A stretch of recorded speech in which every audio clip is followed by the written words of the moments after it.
point was to take DNA and make a copy. That was replication. So that the new cell has a copy of that very important DNA. Then we transcribed it into RNA. RNA, the whole point was RNA is like the little recipe card. It's like the messenger.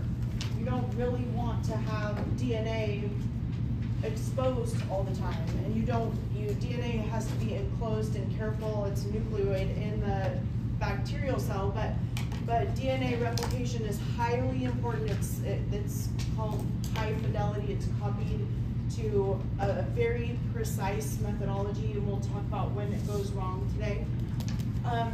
But then, because in RNA, there is no RNA polymerase 1 and 3. We don't really care if RNA gets messed up because it just made one copy. It's going to go make an amino acid, and then it's going to be degraded. So if you mess up one protein, it's fine.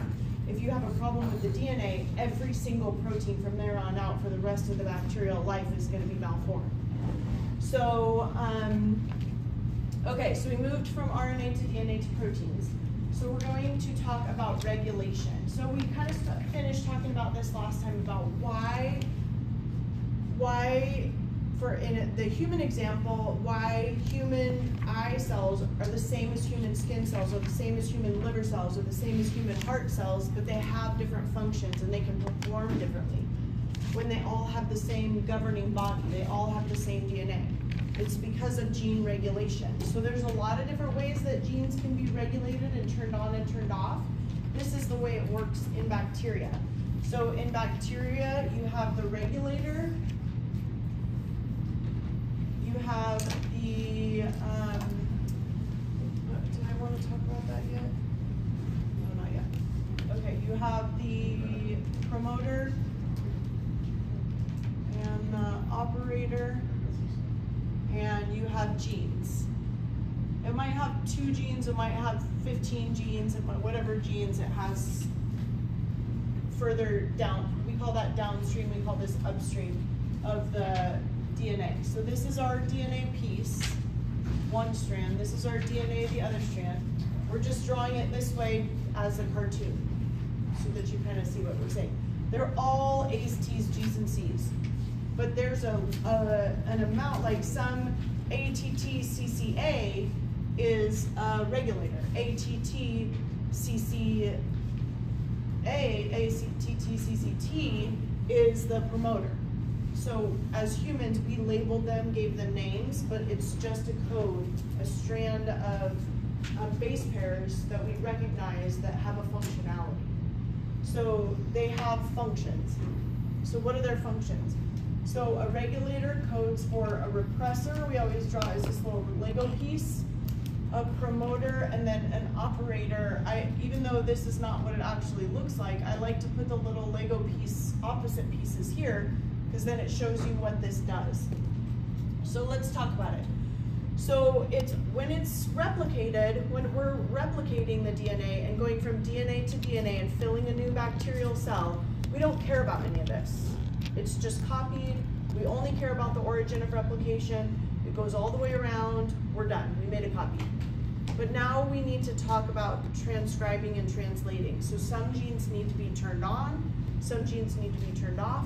Some need to be highly transcribed and translated. Some a little bit. Some at certain times. Some at certain ages in puberty. Sometimes when we're talking about bacterial cells, when there's certain sugars around or when there's certain temperatures, then that's when things are going to be turned on and turned off. So let's talk about an example. So E. coli, for example, has about 700 operons, 630 to 700 operons. So that's just the unit. RPO. So I looked that up online of what RPO, tried to find a good mnemonic for what RPO is. The only thing I could find was Rochester Philharmonic Orchestra. So if you guys have a better one for RPO, that's all I could think of. So RPO is the regulator, promoter, operator. So a regulator, it can code for a repressor. So this is going to be transcribed into RNA, translated into a protein, and this protein is going to be a repressor. Or, just as a side note, don't focus on it too much, but sometimes the regulator can fold itself over and close the whole system. So that's kind of cool. It regulates. It tells the gene when to turn on and turn off. There's all kinds of repressors, there's activators, there's all kinds of things. We usually call these transcription factors. Don't stress about that, but if you ever hear about if you ever do any kind of cell biology, cell work at all, you have to know tons of transcription factors. So transcription factors can turn things up, down, on, off. It's just a broad term for something that helps the gene or hinders the gene in some way. So just, I don't want to confuse you, but as a side note, when we talked about exotoxins. Remember AB exotoxins, type 3 exotoxins, that they could get into the cell and they could affect DNA replication? That would be a transcription factor. So if it affects transcription and translation at all, it's called a transcription factor. Okay. So what the regulator does is it regulates. The promoter is where the RNA polymerase will bind. So what does RNA polymerase do? It builds RNA. Yes, I should draw that as a Pac-Man.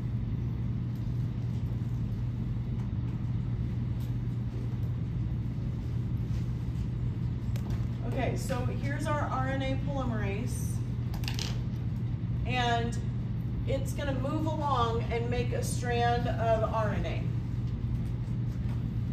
But what happens is if this repressor is going to bind to the operator, it's going to physically block that RNA polymerase so no transcription can happen. So there's two classic examples that are used in bacterial genetics, but also we talk about them sometimes in human genetics as well. But let's talk about the lac operon. So the lac operon this is an example, it's called inducible. I don't really love that term, but it's called inducible. So what happens is, for example, what we're going to do is we're going to have E. coli bacteria on our little loop in the lab. We're going to scoop up a little bit of E. coli and we're going to inoculate a test tube that's full of lactose. So the E. coli is going to be in this lactose broth that's red. And what's going to happen is this E. coli, because it's a facultative anaerobe, it can ferment. So it's going to take some of this lactose and break it up into two different sugars, glucose and something else. It's going to make some glucose from the lactose, and it's going to make some ATP, but then it's also going to make lactic acid.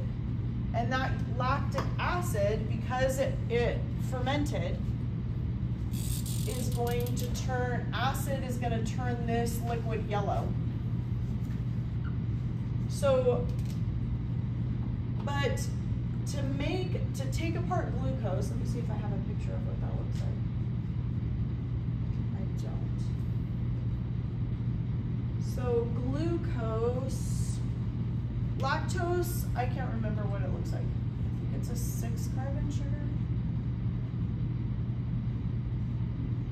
Something like this. So it's a disaccharide. Lactose. 2 sugars. There's 2 sugars here. One of these sugars is glucose. The other one is lactose. Galactose. Galactose. So there's an enzyme that has to break these up. You have to have an enzyme. This enzyme is called lactase. So and it will cut this disaccharide. Now it can use this glucose sugar for glycolysis and all the things that it wants to use. But if it doesn't have this enzyme, then it won't be able to use that sugar as a resource. It won't be able to, just like some people who are lactose intolerant and don't have the lactase enzyme or don't make the lactase enzyme, which we'll talk about why that happens and what's going on. But then this sugar is unusable to our bodies. We don't even recognize it. It might as well be a piece of wood, like swallowing something that you cannot digest. So our bodies don't recognize that. So what happens is, I don't know, I don't want to get too in the weeds with that. I'm just going to keep it really simple. So what's going to happen is, because this enzyme, or because when there's lactose around, so this is called an inducible operon. So what's going to happen is this repressor, let me keep my things the same. The repressor is here. So why would we be making the lactose enzyme, or why would the bacteria be making the lactose enzyme when there is no lactose available? If there's no lactose available, the bacteria is like, what am I going to do? Why would I be spending all this energy to be making the lactase enzyme? Why am I doing that? Well, it doesn't. So it's blocked, just like this operator will be blocked when you're talking about a skin cell versus a muscle cell. So it's going to be blocked in that certain area that it doesn't need those genes. So it doesn't need those genes until there's lactose present. So when there's lactose present, there's what can happen is the lactose, which we won't get too in the weeds about how it becomes allolactose, but it's the lactose, what's going to happen is it's going to remove that repressor. So the repressor and the allolactose is going to move off of the operator. So now that it's moved off of the operator, now RNA polymerase can go and make an RNA strand from that. So it was blocking, now it's inducible, so now it's been induced to be able to transcribe and translate. Yeah? What was the word? Is there like a generic word for lactose? Is something that attaches to remove repressors, or like a generic word for? So usually, so it's, yeah, that's an inducer. An inducer. Yeah, so the inducer will come and remove it. So see how it changed the conformation? So what it did actually was make the shape of that repressor so that it doesn't fit like a Lego anymore. It'll change the shape so that it falls off, and now the RNA polymerase can go and transcribe. So I know it seems there's a lot of pieces to it, but let's keep it as simple as we possibly can. The only thing that's important is that genes can be turned on and turned off. We're going to give one example of how they can be turned off, one example of how they can be turned on. This is how they can be turned on. They can be turned on when lactose is present. Lactose will bind to the repressor, move off of the operator, so the RNA polymerase can transcribe and translate. Now it will be making the lactose enzyme, lactase, and now it can use the sugar and eat the sugar as much as it wants until there's no more lactose present. When there's no more lactose present, then that allolactose will be removed. Now this repressor is going to go back and bind to the operator. Yeah? How does the allolactose know which repressor to remove? That might be a complicated question. Yeah, so it just chemically binds. They're just perfectly chemically matched, just like a puzzle piece. So it matches only to that type of repressor. Like allolactose repressor. Yes, yes, awesome. Yeah. So are these bacteria in our digestive system? Yes. So without going too much into detail about what happens is some people actually make the lactase enzyme. People that don't make the lactase enzyme, the lactose will get all the way into the colon, where now the E. coli is going to start eating the lactose, and the E. coli does make the lactase enzyme, and then starts producing CO2 byproducts, which is gas. And so then people get bloated and gassy from eating dairy because the E. coli is living the dream. Yeah? Okay, so that was just kind of a quick run through. Keep it simple. It can be turned on. This gene is now turned on. This gene set is now turned on. These genes are going to code for the enzyme to break down lactose, sugar. So that's the lac operon. You'll hear about it again and again, but just keep it simple. The RNA polymerase will only transcribe if the lactose is bound to the repressor, removes the repressor, now the genes can be transcribed, translated. Okay, so let's show you the opposite. So the opposite is, an example is the trip operon. So the trip is a tryptophan. Tryptophan is an amino acid. So tryptophan is an amino acid, and we can get it from the diet, or bacteria can make it. They can make it, or they can get it from their environment. So what happens is they're going to be making it until it comes in from the environment. Then they won't make it anymore. They'll stop making it if it's in the environment, then they don't have to make it anymore. So they're not going to be wasting resources. So what happens is this RNA polymerase is just going and going and going and going and making tryptophan. And going, just, it's going, making tryptophan, making tryptophan. Then tryptophan comes in from the environment. And so what the tryptophan will come in now and do, I should keep this red. Let's make this one red from the environment. This one's different. So it comes in from the environment. Now it will bind to the repressor. And now the repressor, it'll change the conformation of the repressor. Now the repressor will fit. So now this is the opposite example. Now this repressor will fit on the operator because it's bound to a tryptophan that it got from the environment. So now this RNA polymerase is blocked and can't make more tryptophan because it got some from the environment. So it doesn't want to waste it.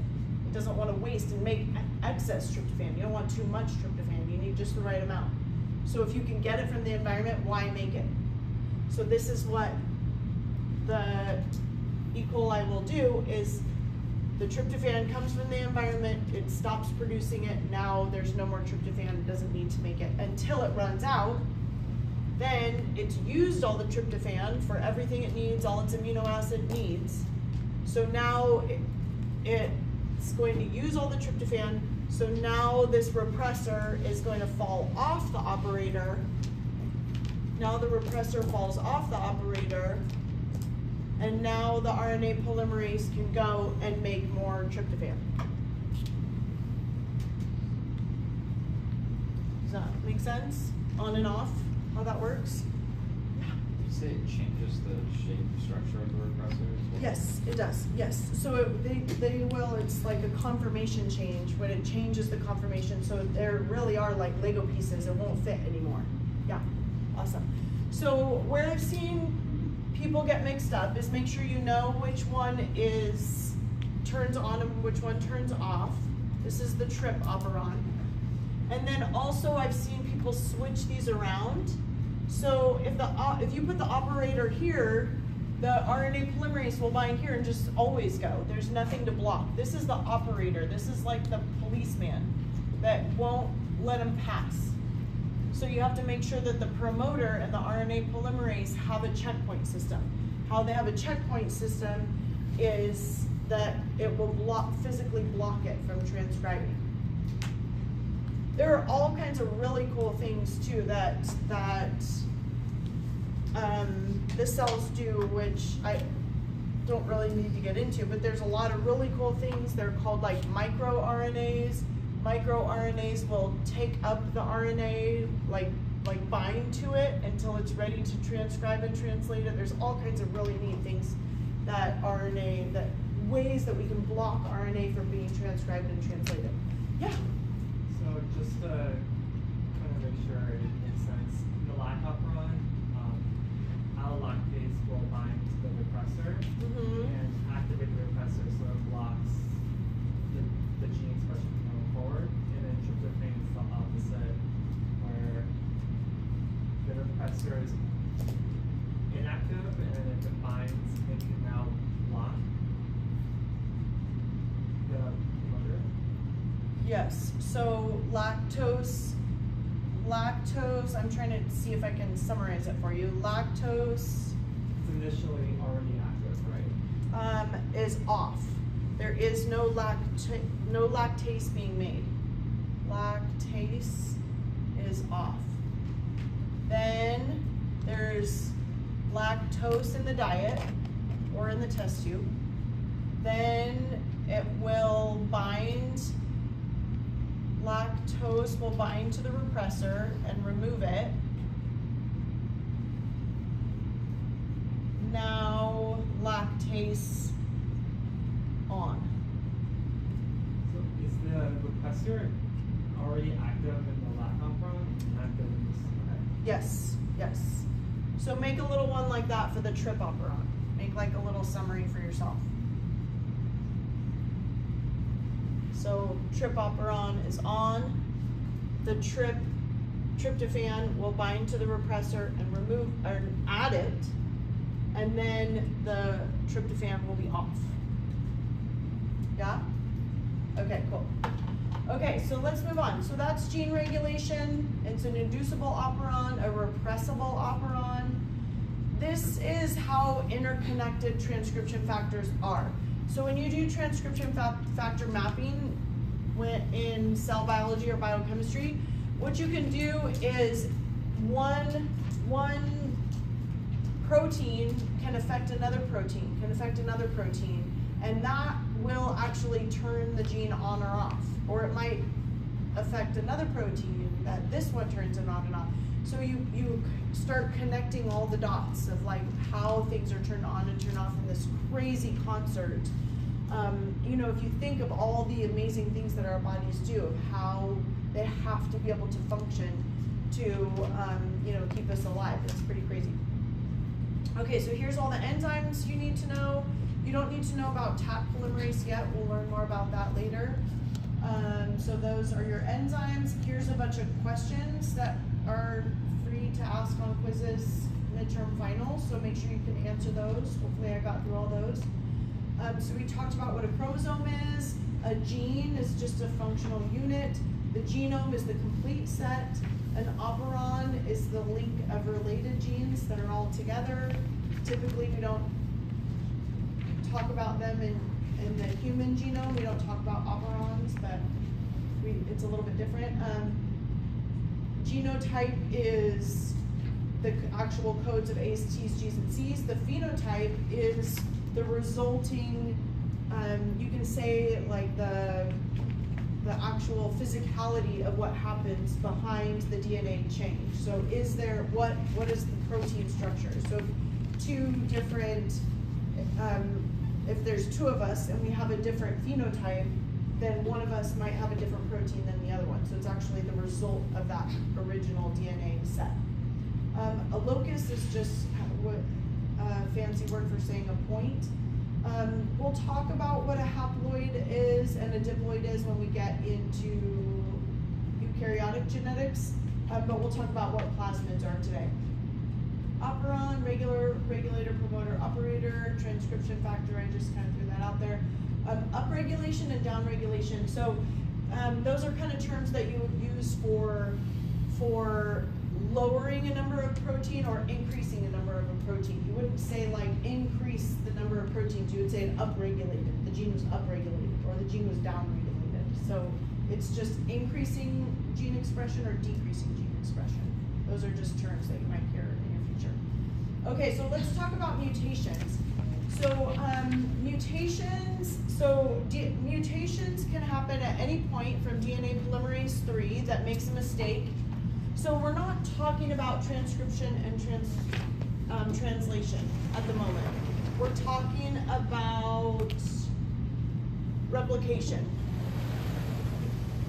So in replication, if this DNA polymerase 3 comes along and puts accidentally something wrong here, then that's a mutation. So what does mutation mean? Does mutation mean it's bad? Or mutation mean like mutants, X-Men? I love X-Men, but mutations, it doesn't mean it's bad. It's how we got here. It's how we are not bacteria anymore. It's little changes in our DNA over billions of years that have happened to create who we are today. So mutations, they're not bad. It just has a bad connotation associated with it. And a lot of times they can be bad. So, you know, people that have a mutation in some gene, then if they have some sort of issue with the protein that's made from that mutation, then they can have, it can be disastrous if not fatal. And you can have all kinds of problems with it. But the difference between us, we all are genetically different. So is there one wild type? We call it a wild type in genetics when you take the parent, like the parent, your first set of genome that you're looking at, and if the offspring has something different than they should have, or if you look at two bacterial cells, hypothetically you have one E. coli and another E. coli. They should be the exact same. But if you take one human and another human, they shouldn't be the exact same, right? Because they have a mother and father DNA.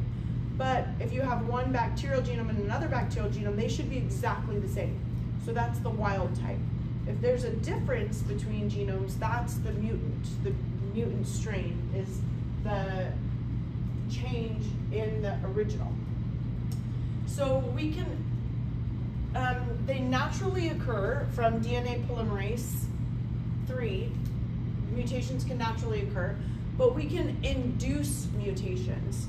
So a lot of times we'll do this in a genetics lab, is we'll use dental x-rays actually to induce genetic mutations in bacteria. So you can induce it with chemicals, x-rays, UV light. We're gonna do that in the lab. We're gonna induce mutations with UV light in the lab. So we're gonna actually cause a genetic mutation, the exact same genetic mutation that we get, that I have, all from too much sun. That's a problem with the DNA, because UV can penetrate cells and get all the way into the nucleus and get all the way to the DNA. So we can induce mutations that way. They're the driving force of evolution. Every genetic change that has been from a bacteria all the way to us is been because there's been a mutation. I talked about what a wild type is. So spontaneous mutations, so an induced mutation is a mutation we make happen. A spontaneous mutation is just an accident that DNA polymerase 3 had an accident. That's called a spontaneous mutation.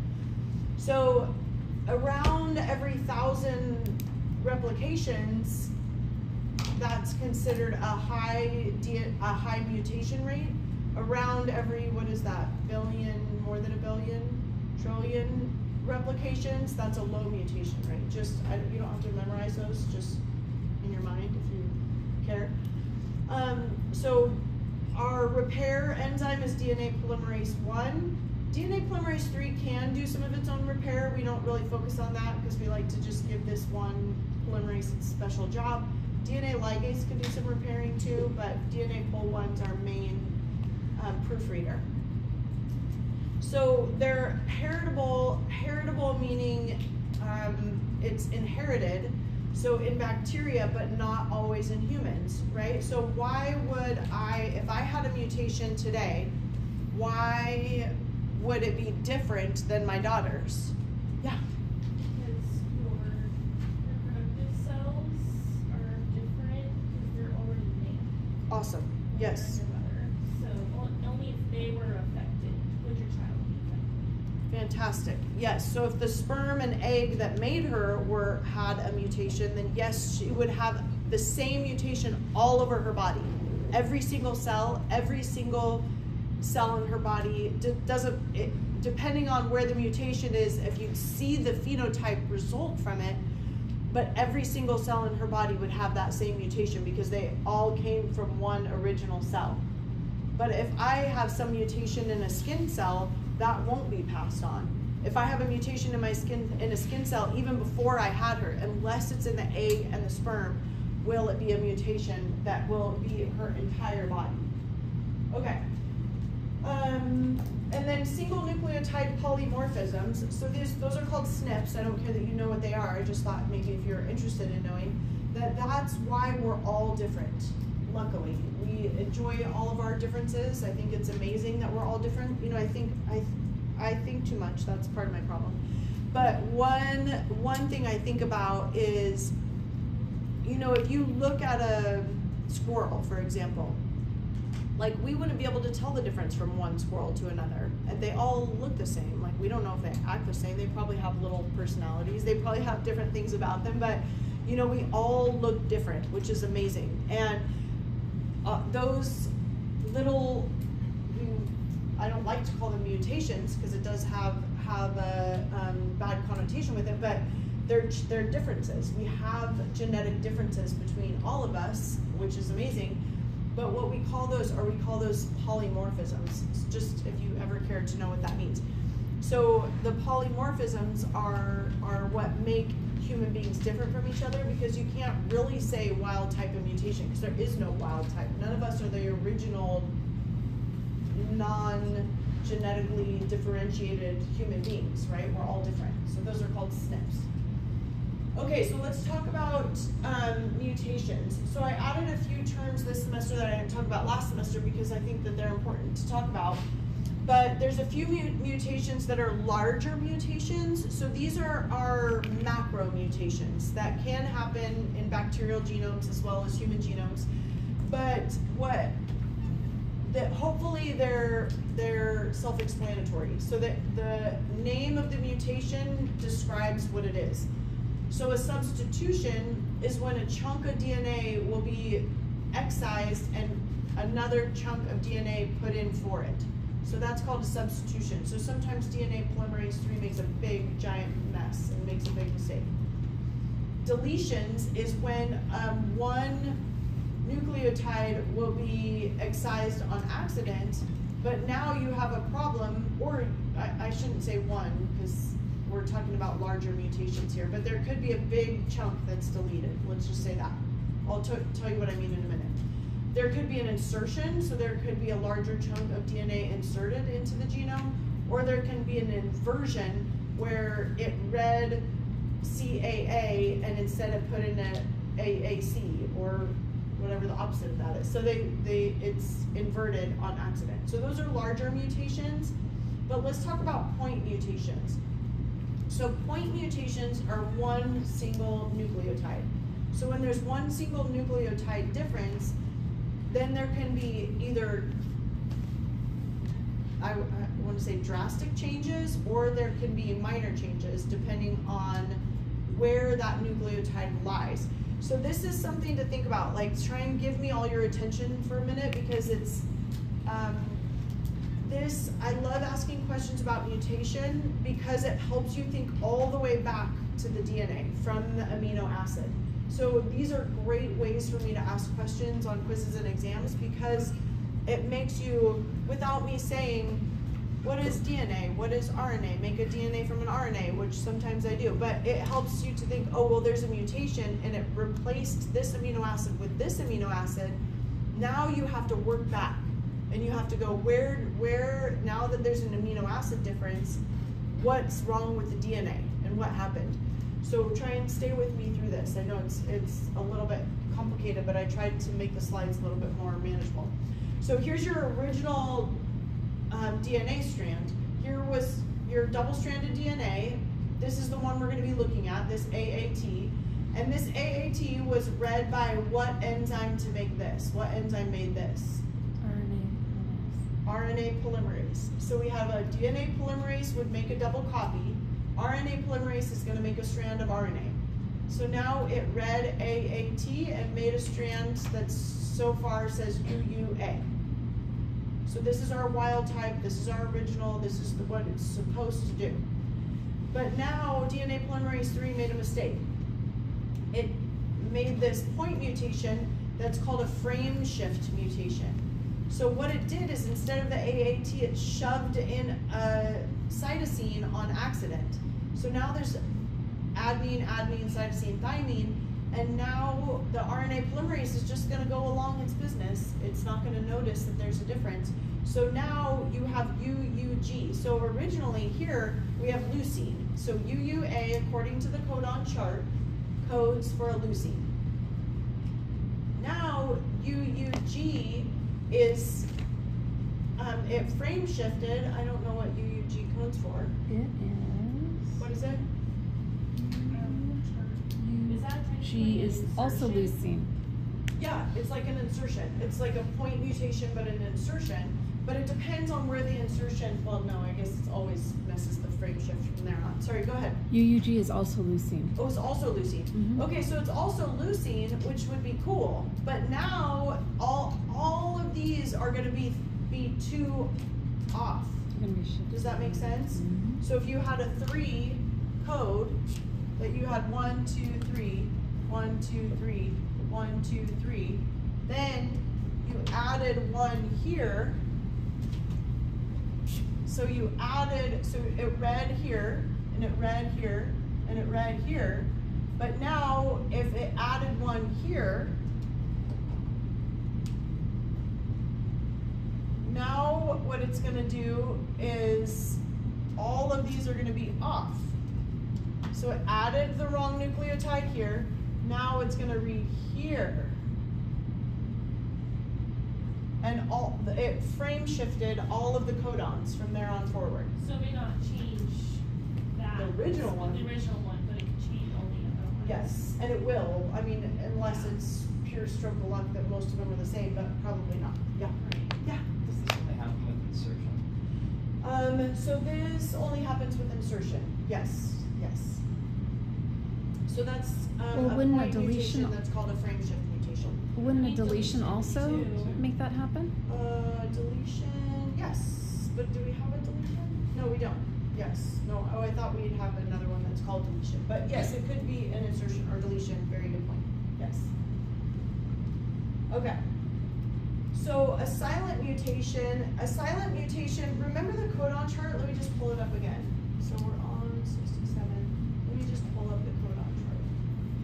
So in the codon chart, see how we have UUC, UUA, UUG, that all, like here, for example, UUA and UUG both code for leucine. You would think maybe it's the redundancy is on accident, but actually it's a great way to prevent large mutations or problems with the genome, because if there's a U put in or a U put in, then it'll still code for leucine. If there's an A put in or a G put in instead of an A, it'll still code for leucine. So the redundancy is important because it helps us not to have a total meltdown anytime that there's a mutation. So these are called silent mutations. So CUA, same as UUA, still codes for leucine. So that's called a silent mutation.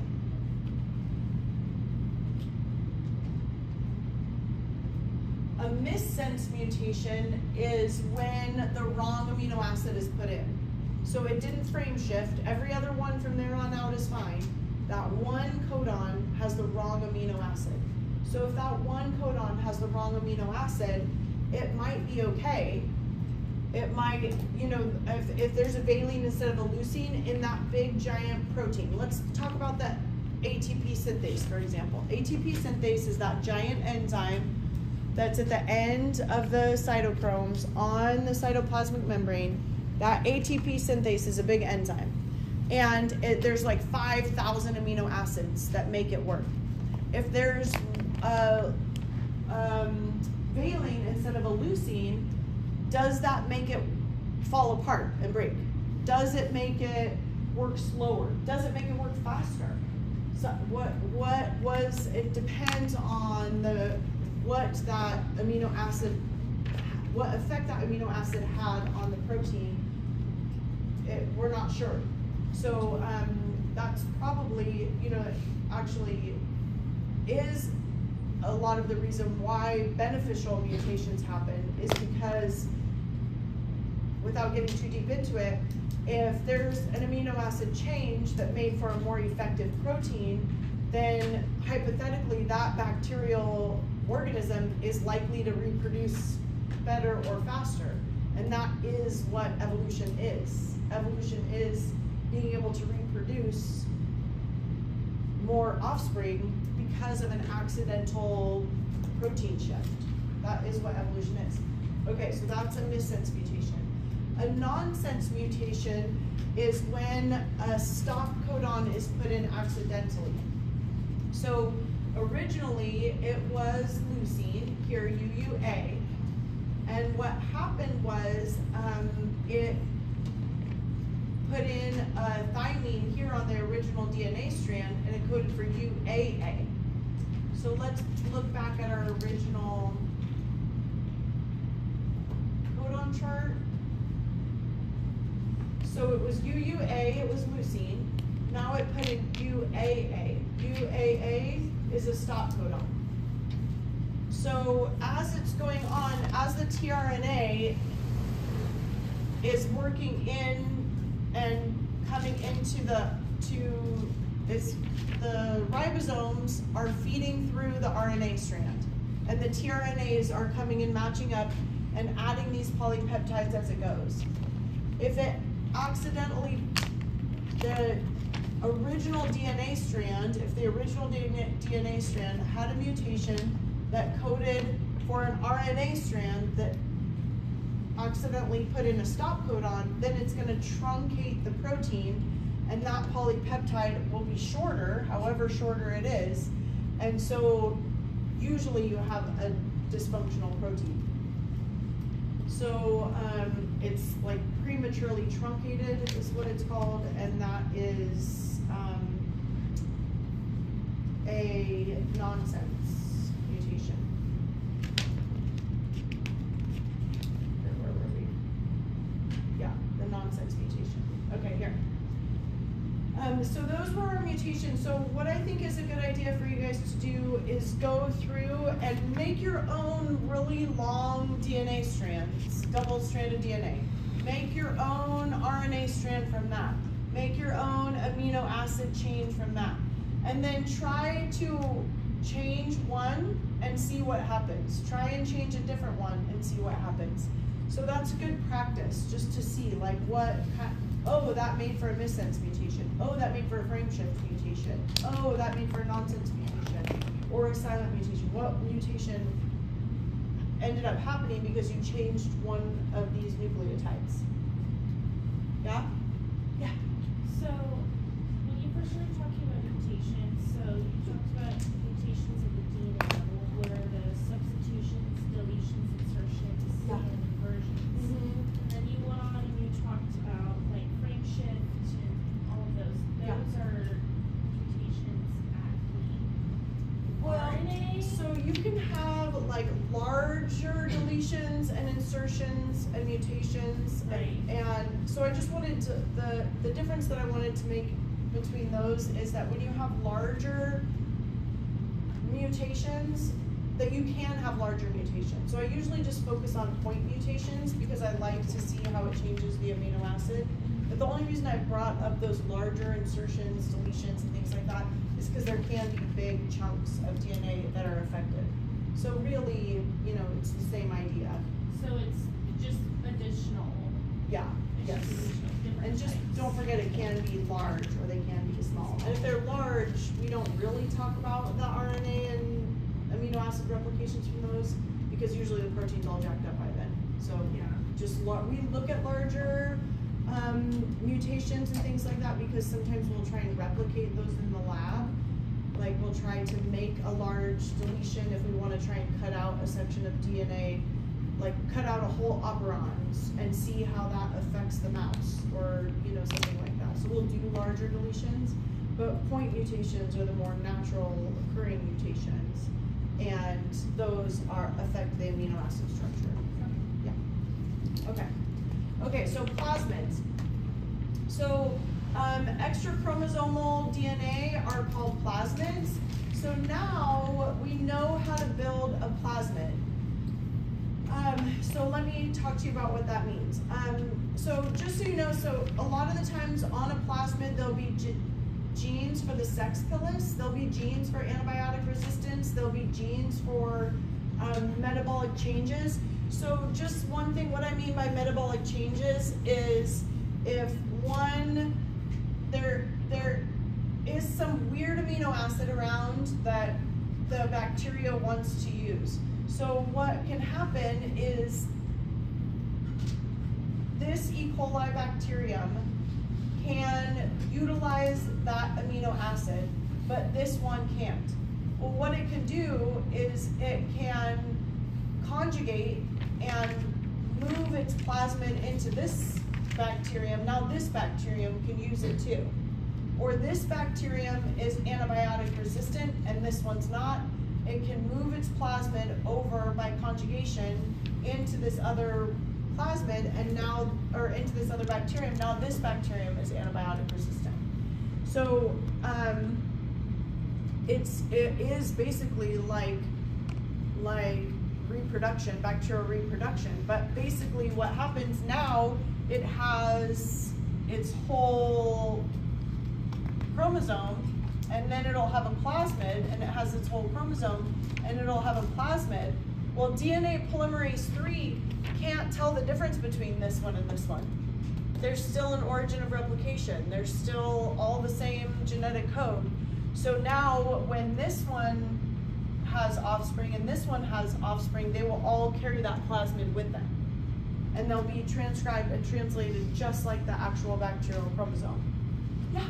Can it only transfer the plasmids to the same bacterium, or can it transfer it to any bacterium? Typically it's the same species. Okay. Yeah, typically it's the same species, unless it's, did we do all of the transformation, all the horizontal gene transfer yet? Or is that later? Is that today? Oh yeah, no, that's today. Oh yeah, let's talk about that in a minute, because we're gonna do that today. Okay, cool. Okay, so if it has a plasmid, it's usually called fertility positive. If it doesn't have a plasmid, it's usually called fertility negative. If that plasmid itself, let's do this in a different color. If the plasmid has some sort of special ability to incorporate itself into the genome, then that's called a high frequency plasmid. Sometimes we'll make those in the lab so that it actually attaches to the genome itself, but not that we really care, but one problem with that is now you've made an insertion into the genome, so are you messing up an operon? You know, where are you inserting it into the genome? That's just a side note. Okay. So now we know how to make a plasmid map. I'm going to turn this off for a second. Wait, so you said through metabolic changes, the same species can transfer plasmid to? Yeah, so they can transfer a plasmid one to the other. So they can transfer whatever proteins that plasmid has the ability to make. So that if that plasmid has on it an enzyme to break down lactose, or if it has a enzyme to start digesting valine and using that as a protein source or something like that. Whatever that plasmid's function is, now the new bacterium has that same function. Through what? What was the process you said? Oh, through conjugation, but I'll show you what that means in a minute. Yeah, I forgot we hadn't gotten to that yet. Okay, so let's talk about a plasmid, because we're not gonna make these, we're gonna buy them in the lab. But when you get in, if you're ever in a genetics lab or in a bacterial lab or in a mouse lab or anything like that, and you do any kind of genetics at all, you can make your own plasmid. You can make your own plasmid. Also, you can buy your own plasmid. Most people just buy them now. You just plasmid.com and you can send yourself little plasmids. They come in a little tube. You can insert them into your bacteria. Now your bacteria will make whatever you want. That's how we make insulin. So now I can show you this really cool video actually too. But that's how we get bacteria to make insulin for human beings that need insulin, where we used to have to slaughter pigs for it. So what you do when you make a plasmid is you have to make sure it has all the right components. And you can look it up online that ATTAACCC makes an ORI, makes an origin of replication. So you know what, remember this is a double-stranded, plasmids are double-stranded as well. They're circular. And there's one little area that's called an origin of replication. So now your bacteria, if you didn't have an origin of replication on your plasmid, when the bacteria went to go make another bacteria through binary fission, the plasmid would be in your original bacteria, it wouldn't be in your new one, right? Are you guys with me?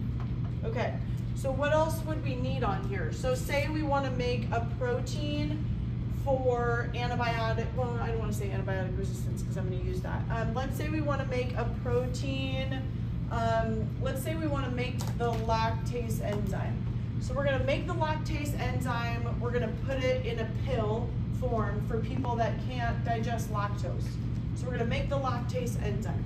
So here, we're going to need a gene for the lactase enzyme.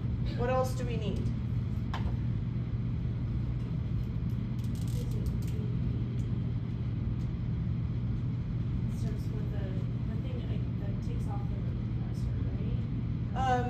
Yeah, so I guess that's kind of a tricky question, because when you're making your own plasmid, you can put a regulator and a repressor on there if you wanted to, so that you can stop, start, and stop. It's cool because you can actually govern, like starting and stopping the gene if you want to.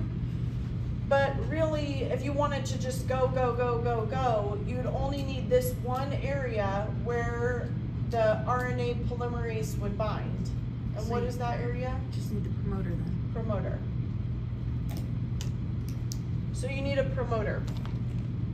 And then there's a couple more things that you need. One thing that you need are called restriction sites. So we have these things called restriction sites, and these restriction sites are places that can be cut. So, I don't want to draw an enzyme. So, what they are is they're areas of the genome that, you know, what am I trying to say? You have the sugar phosphate backbone, and then you have the hydrogen bonds in between. The sugar phosphate backbone are all covalent bonds. Those are hard to break. It's hard to insert things where you want things. It's hard to, you can't just shove stuff in there. You can't make the DNA polymerase 3 add in new nucleotides unless there's something to copy it from. So what you have to do is you have to put little sites up here that are called restriction sites. And these restriction sites are little areas of the genome that are like ATTAC, and they're TAATG, that will recognize this exact order, these exact base pairs, and cut it. So you have to put in an ATTAC here and an ATTAC here, so that you can cut those. So that you can, what happens is then there's a restriction enzyme that's part of the bacterial cell, and that restriction enzyme will come and cut it. I'll talk more about restriction enzymes and about restriction sites when we get to this section in the lab. But the reason that we do those, the reason that we have those, that a bacteria has ever had these since the beginning of time, was to protect itself from viruses. So some genius scientist somewhere found out that bacteria have this method of cutting genes. They can cut things. Well, they only cut certain ATTAC orders. So they have to have this certain order that they find, then they'll cut the genome. So we put those in a plasmid so that we can insert our genes of choice into the plasmid. So I think you guys will understand it a little bit more when we get to the section on when we do that in the lab, when we actually are genetically engineering our own E. coli in the lab, because we're gonna put genes into our E. coli genome and then see if our E. coli took it and see if our E. coli accepted this plasmid, and then if our E. coli is making our gene of choice. So you'll understand it a little bit better, but the main point I want to make right now, because we're making our plasmid map, is that it has to have an origin of replication, it has to have a promoter, and it has to have your gene of choice. Yeah. Are those restriction sites cut before or after you put the plasmid into the bacteria? Before. Yeah, so when you put your certain ATGC order in with the plasmid, then you'll have the plasmid has to come with that ATGC order, and then the restriction sites will cut it and put in your gene of choice. Inside the bacteria? Or inside the plasmid. Yeah, we'll do this in the lab, and you'll see what I mean when we do it in the lab, because you can buy a test tube, so we're gonna purchase these Eppendorf tubes, and there's plasmids in here that some lab made this. And so all they are is just plasmids in the tube that the scientists made. They had restriction sites on the plasmid so that they could cut it, and those restriction sites were just some order. Then they had another order that's a promoter, another order that's the gene, and so they can just insert the gene of choice. They can put anything they want in there. And so then you just purchase it, or you can make those yourself. Yeah.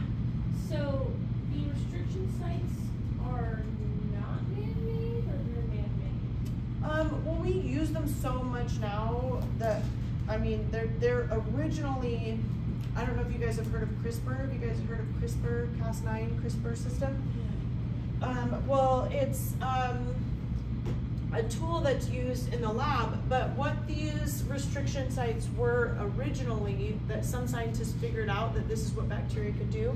Bacteria had these restriction sites on them, or had these restriction enzymes so that they could cut a restriction site of a virus. So viruses infect bacteria just like viruses infect us. So it's like their immune system. Restriction enzymes are their white blood cells. So their white blood cells are inside the bacterial cell. So you have a bacterium. We haven't learned about these yet, but this is a bacterial virus. And these are the restriction enzymes. And the DNA from the virus will get into the bacteria. These will go and cut the DNA. Out of the bacteria. Is that what you mean? They'll cut the viral DNA. So that it can't infect them? Yes. Mm-hmm. So then it's just like little chunks of DNA that don't do anything? Yes, that don't do anything. So then the virus can't replicate inside the bacteria and kill the bacteria. So it's like their little immune system. So is restriction site part of the plasmid, or is it an added protein? Well, we added ourselves, but also they could have originally been on plasmids, because if you had one bacteria, you have viruses all over, and you have a plasmid over here naturally occurring. Here's its genome, and this plasmid codes for a restriction enzyme. Do you mean restriction enzymes or restriction sites? Restriction sites. Yeah, no, it would it would code for a restriction enzyme. So if this plasmid was conjugated, we don't know that word yet, but conjugated into this bacterium, this would have a restriction enzyme, this would have a restriction enzyme, so both of these would be able to kill this viral genome. So restriction enzymes are made from plasmids. They can be made from plasmids or from bacterial genomes. Yeah. Okay. And then a plasmid is just part of the genome, or is it added genome into it? It's an added genome. Yeah. So if a DNA, a bacterial cell can have plasmids. They can have one or they can have hundreds of plasmids, and some bacteria can have none, which is not very common. Most bacteria have one or so, but they can give their plasmids to other bacteria around them. And that's what conjugation is? Yeah, so let's go into that now. So what we are talking about is called horizontal gene transfer. So is it really bacterial reproduction? If you could think about it in that way, you could think about how bacteria, because really it's sharing DNA is reproduction, right? And then their offspring are gonna have that DNA, but it doesn't change their original DNA. And there is no new combination. So however you wanna think about it is up to you. But there's 3 methods that bacteria can gain plasmids. One way they can gain plasmids from other bacteria is through conjugation. Conjugation always happens through a sex pilus. So remember we talked about those earlier on? So the plasmid will have genes that code for proteins. Sorry, I'm super sleep deprived and my brain is not functioning on all cylinders today. Okay, so the plasmid can be conjugated over to this new, remember it's a fertility positive and a fertility negative. Here's its genome, here's its genome. Here's a plasmid. This plasmid will code for the sex pilus, and then when it's replicated, it can give a new plasmid to this cell. And now this is a fertility positive.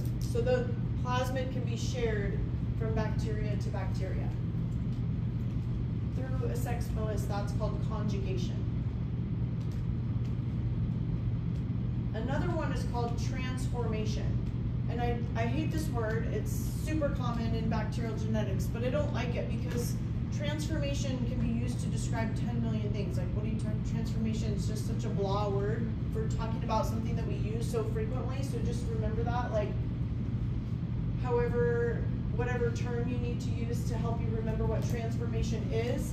But what transformation is I'm out of board space. Transformation is when bacteria take up DNA from their environment. That's what transformation is. So a bacterial cell, and then this bacteria, for example, died. And its bacteria, its chromosomes are out here, there's some plasmids out here. And if this plasmid or any of the bacterial chromosome gets into this bacterium, then that's called transformation. So transformation happens when there's just loose DNA, and that happens sometimes. Remember we talked about a biofilm? So in a biofilm, remember there's the capsule that's really tight, the slime layer that gets slimier, and then there's the biofilm of all of that glycocalyx all outside. And so sometimes when bacteria die, there's just floating around DNA. And if that DNA gets into that bacterial cell, that's called transformation. Yeah? Is that why if you have like an infection and you don't do all of your antibiotic treatment, then it can come back like stronger and more resistant because those lice bacteria are giving plasmids to the bacteria that haven't died yet? Yeah, that can be a reason too, for sure. It can be because these ones have died because you used part of your antibiotics, and then these ones are left over, and then they can be stronger because they've gained a plasmid. For sure, that's why. But another reason why too that's important is because if you have 100 bacterial cells competing for resources and you kill off all these ones, this one is gonna come back stronger and replicate till nobody's business because it's got all the food left.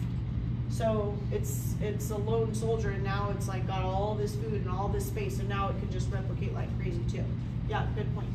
Okay, awesome. So transformation, we're gonna do this in the lab. So we're gonna have a transformation lab. This transformation lab, we have to be able to get these plasmids into this cell. So it's not as easy as you think it is. Sometimes it happens naturally and sometimes it doesn't. But what this original cell has to be what's called competent. So competent is a word that is used for a bacterial cell that is able to take up environmental DNA. So we'll do that in the lab, and then you'll see how that might be able to be reproduced in the human body. You know, we can do it with like heat. So for example, why would heat come into play in the human body? Yeah, fever. So if you have a fever and it's hotter than it normally is, then it can open up the outer membrane and open up that peptidoglycan enough so that extra DNA can get into that cell. So transformation can happen naturally too. And the last one is called transposons. So I didn't really focus on transposons very much because this is a little bit more common in eukaryotic DNA. But if this plasmid can get inside, if I make it a different color, if this plasmid can get inside this bacterial chromosome, we call that transposon. So it can transpose, it can cross over. And that happens a lot in our own genome. That's why you're not exactly, your dad and your mom matched perfectly, because in the human genome, we have transposons that are called jumping genes. But bacteria can have that as well, where they can incorporate extra DNA into their own chromosomes.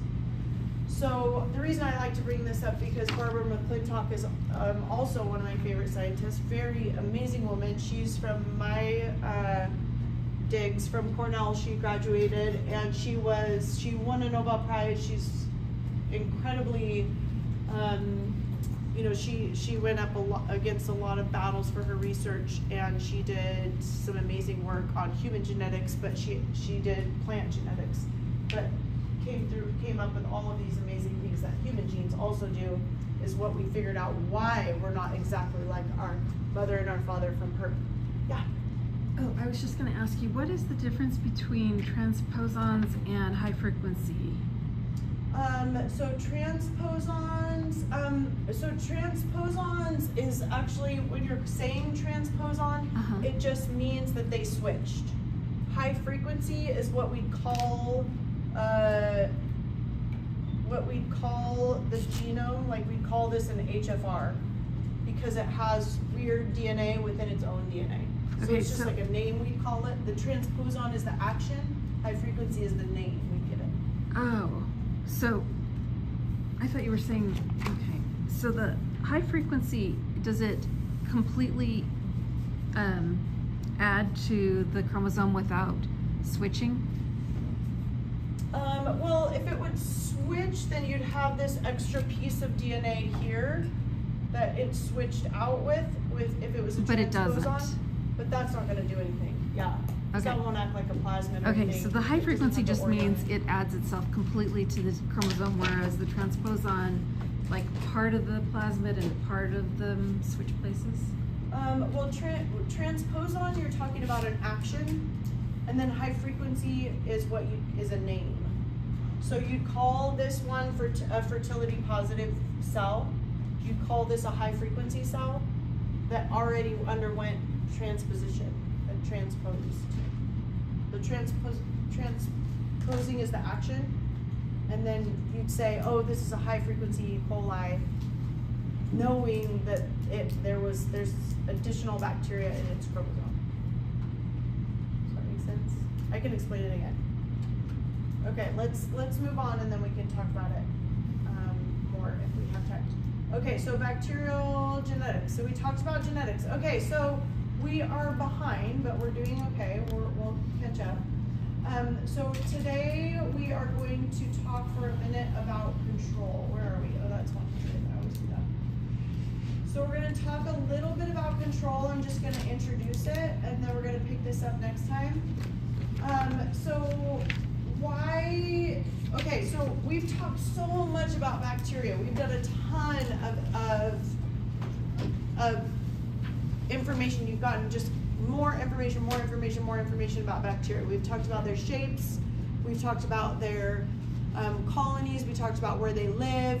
We talked about what their outside structure looks like, what their inside structure looks like.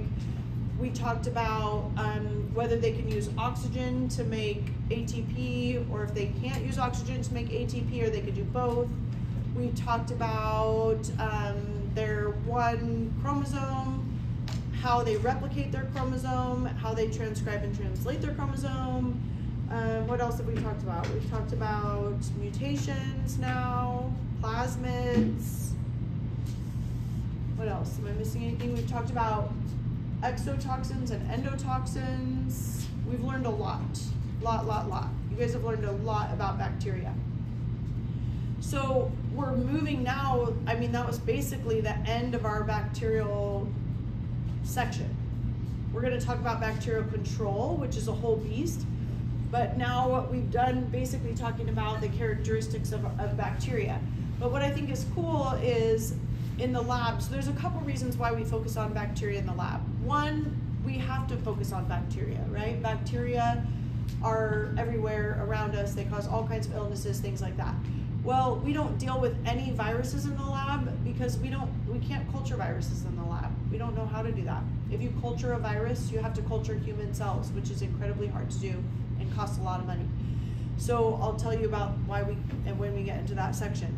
We don't work with helminths, which are parasitic worms in the lab, for given reasons, right? So they can make like millions of eggs a day. Thank God we don't have to deal with helminths in the lab.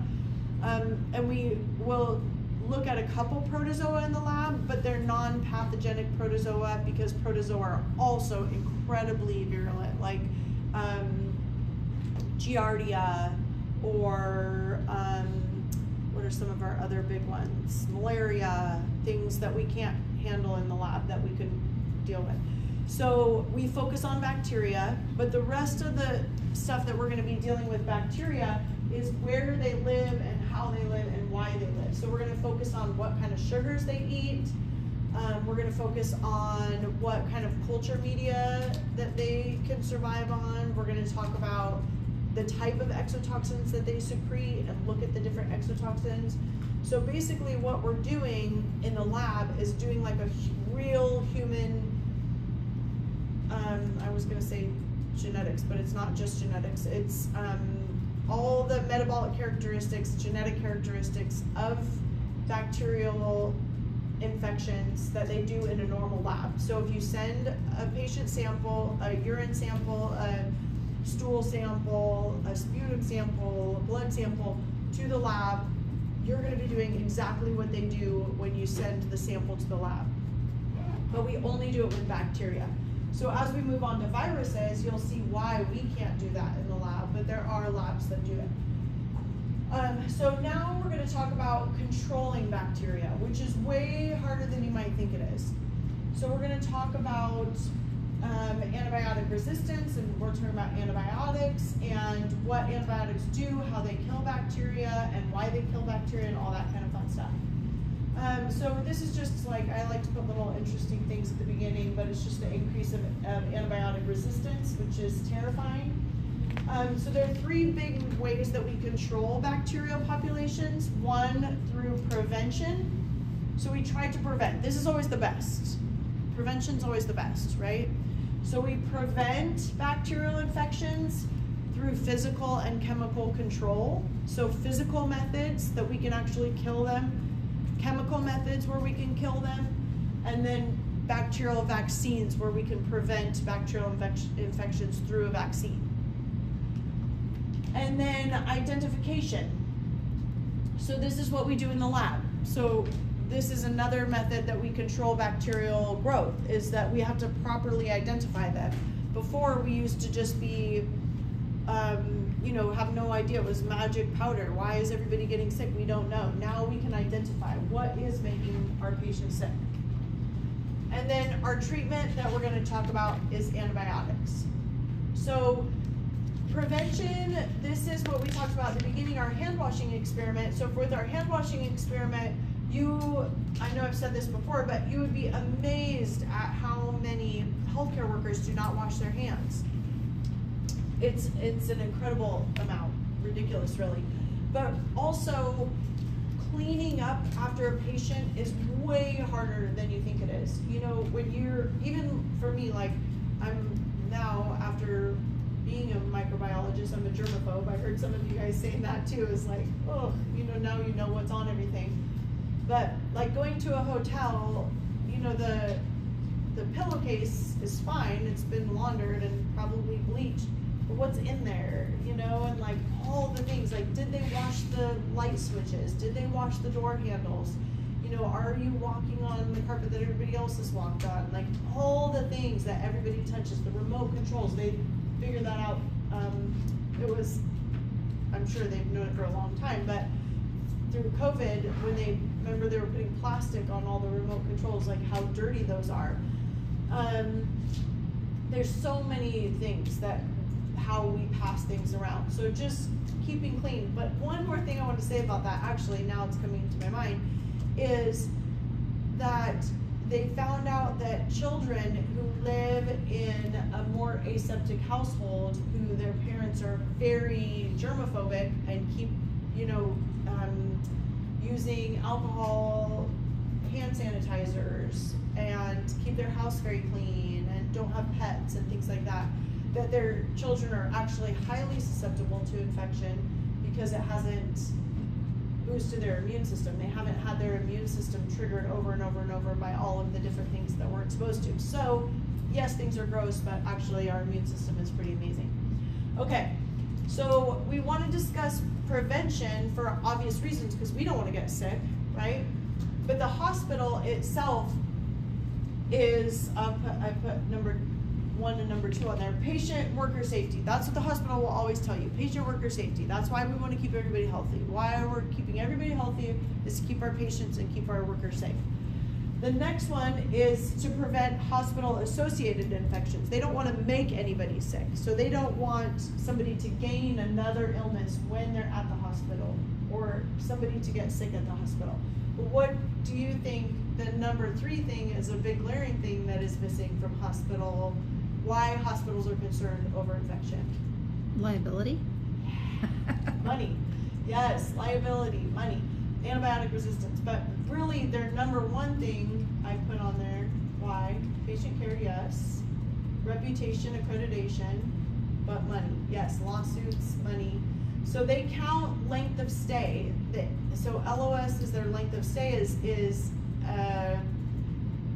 a huge factor in accreditation of the hospital and how much money they get from the government and their reputation as a hospital, but also every day that another patient stays at the hospital is huge for their bottom line. So they do care a lot about money, but they probably mostly care about patient safety and co-worker safety.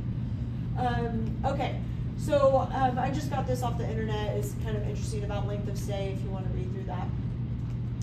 Okay, so common types of hospital-associated infections. I just wanted to throw this out there. You don't have to memorize it.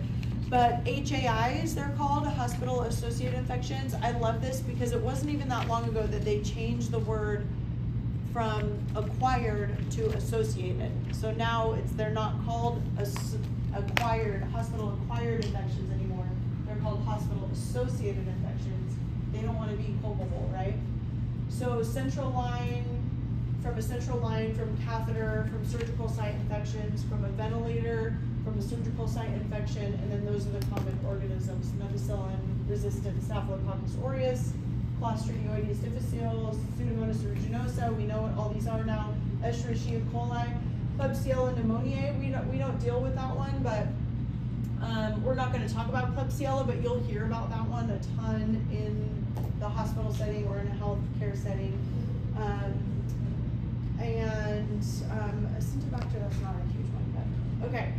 Well, I'm just gonna do a couple more minutes and then we'll go ahead and head down to the lab, but I'll just finish off talking about why it's important. So for you, for your patient safety and for your own safety hugely and your family's safety, that you know, when you see your patient suffering, you'll get it. You know a lot. It's like your patients, a lot of your patients will probably be elderly and their immune system is low, which is a huge thing. We'll learn all about the immune system and what effect that has on your patients. But, you know, keeping yourself safe, but keeping your patient safe. And for you guys from here on out being the people who care the most to prevent infection for your patients. Because, you know, the hospital, you'll go through 1,000 hours of clinical orientations where they say, wash your hands and all the PPE and blah, blah, blah. And you have to listen to it for thousands of hours and all the orientations. So long, so many orientations and so many hours. I sat through so many orientations. But really, the end goal is to take care of your patient, right? Is that 25%, I forget what the stat was when we did that hand washing experiment, but a huge percent of the people that you work with will not be washing their hands. So keeping your patient safe, pneumonia is a huge problem in the healthcare setting. And I know it seems gross, but bed sores are a huge problem. And when your patient has any kind of open wound whatsoever, then you're allowing bacteria to get inside that open wound. So as we talk about our immune system, we'll talk about how strong our skin is at preventing infection. You know, you can touch HIV, you can touch MRSA. Don't do that, but you can. But our skin is really strong, and our skin is really, really beneficial and effective at preventing infection. But as people get older,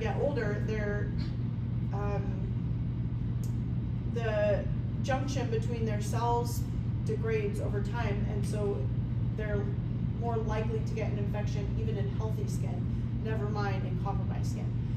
Urinary tract infections are huge in the world in every age, but also in the elderly population. So do you guys remember what our #1 bacteria is for urinary tract infections? E. coli, yeah, so E. coli. So E. coli lives in our colon, and because the colon is so close to the urethra, then it's highly likely that patients get infections in the urinary tract, especially females, because the urethra is so short compared to men, but also, you know, always wiping front to back, never back to front, and then always urinating after intercourse is very important, just because E. coli is everywhere, just part of life.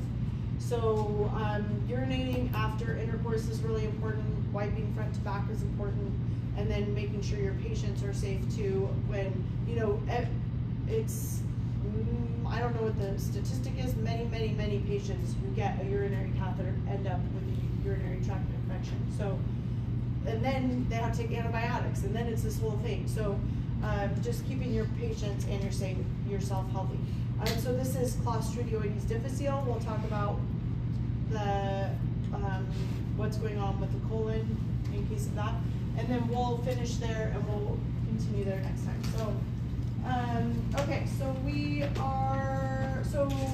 think if I want to talk. No, I won't ask you about bacterial control on the next quiz, so don't stress about that, but let's do our dump part really quick.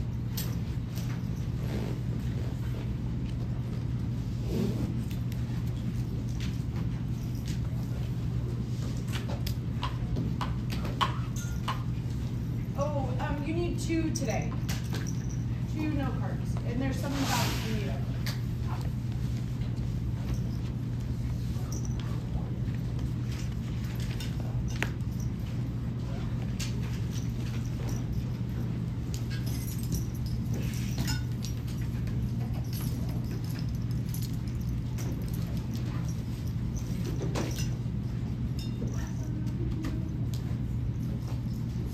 Okay, so let's say it 3 times. times, Lactobacillus acidophilus. Two more times, Lactobacillus acidophilus. Last time, Lactobacillus acidophilus. I know it sounds dumb, but this is the first time acidophilus made me think of acid, and that's why they live in an acidic environment. That's dumb.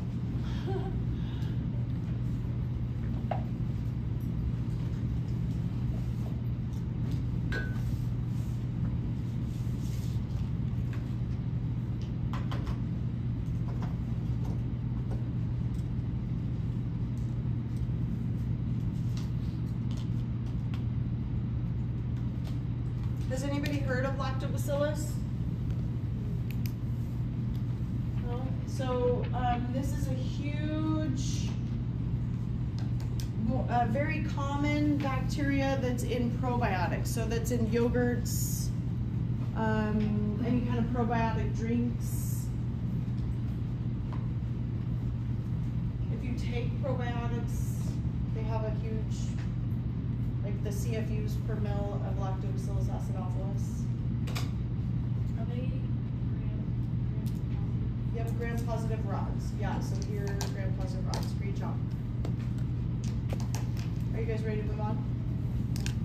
Okay, so here, small amount. But remember, we have 2 parts today.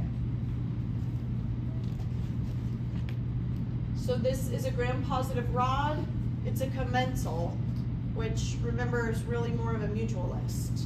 We just called them commensals, but they're actually mutualists. So it's benefiting from us, and we are hugely benefiting from this organism, actually.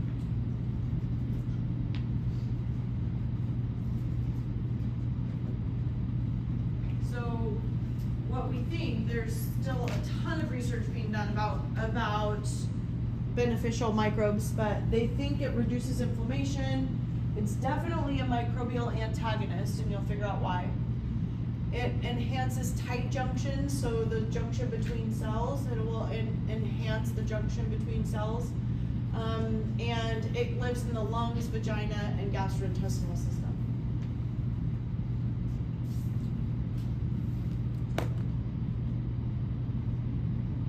– 17 different strains in a human GI tract.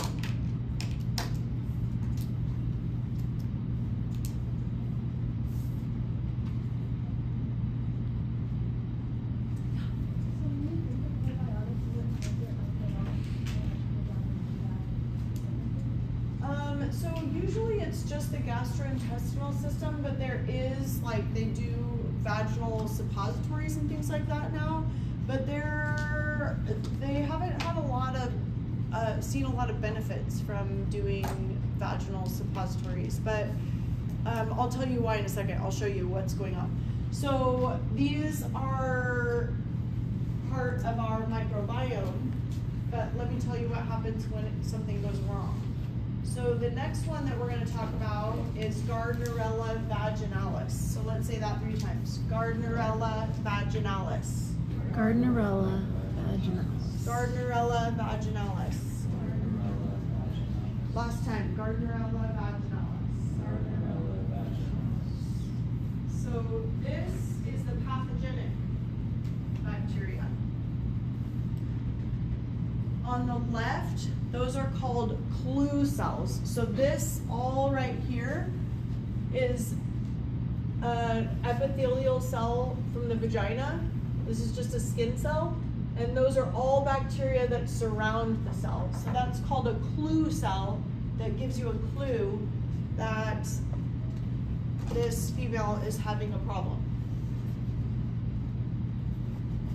It's a bacterial infection.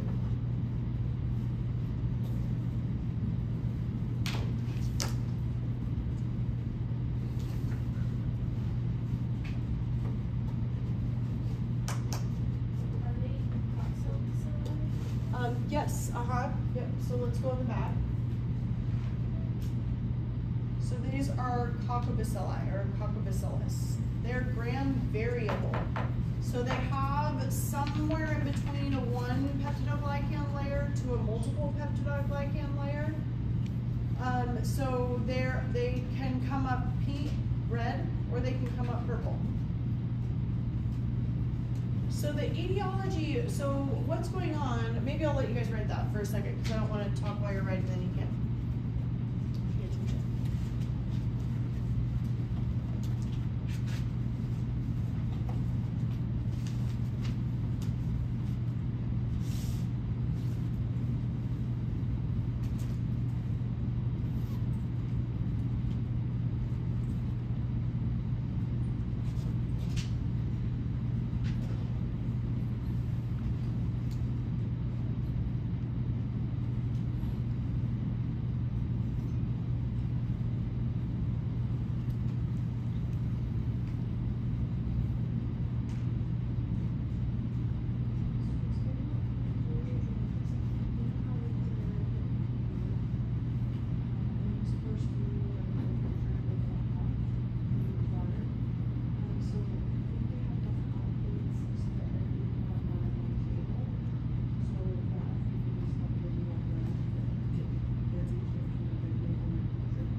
Okay, so the etiology of this, so what this patient has is called BV, bacterial vaginosis. So this patient has BV. So what she has is an infection from Gardnerella vaginalis, Gardnerella vaginalis. So she has an infection because what happened is lactobacillus is the normal commensal bacteria that lives in the vagina, and it produces acid from a process called fermentation, right? And so there's a high acidic environment in the vagina, which is great because it prevents an infection from other bacteria. It's an acidophile. But when pH, when the pH goes, so do I want to say a higher pH or do I want to say a lower pH? So it should be lower pH. If it's acidic, yes. Yeah, so it should say lower pH. So that doesn't sound right. So lower pH is with lactobacillus, and then then Gardnerella vaginalis has a higher pH. But this is the card for the Gardnerella vaginalis, so it would be a higher pH, right? Yes, so I just put them both on here, so let me show you. Let's say lower pH, this is acid, so that's a normal environment is an acidic environment. An abnormal environment is an alkaline environment. So here, if Gardnerella vaginalis takes over, which should also be italicized.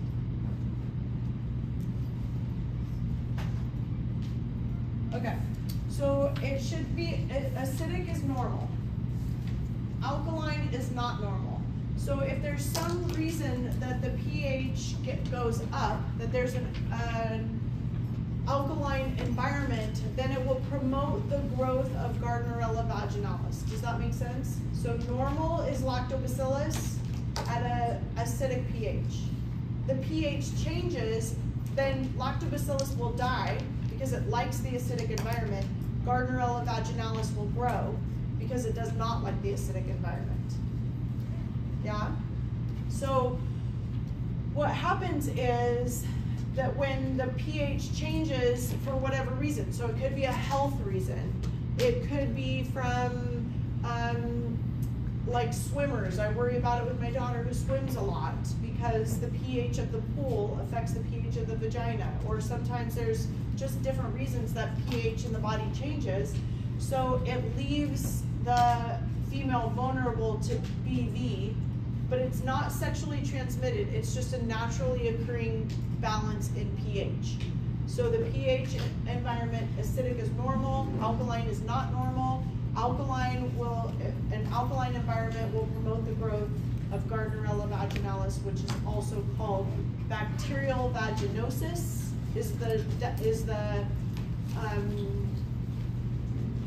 Help me out, my brain was done.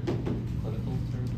Yes, clinical term is the diagnosis is BV. So it's not caused by yeast. This is not a yeast infection.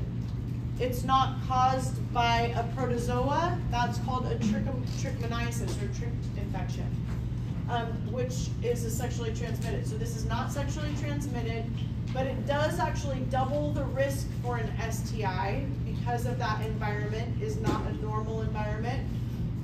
It actually can happen from antibiotics. So a female can take antibiotics and it will get rid of their whole lactobacillus population, leaving it open to Gardnerella vaginalis.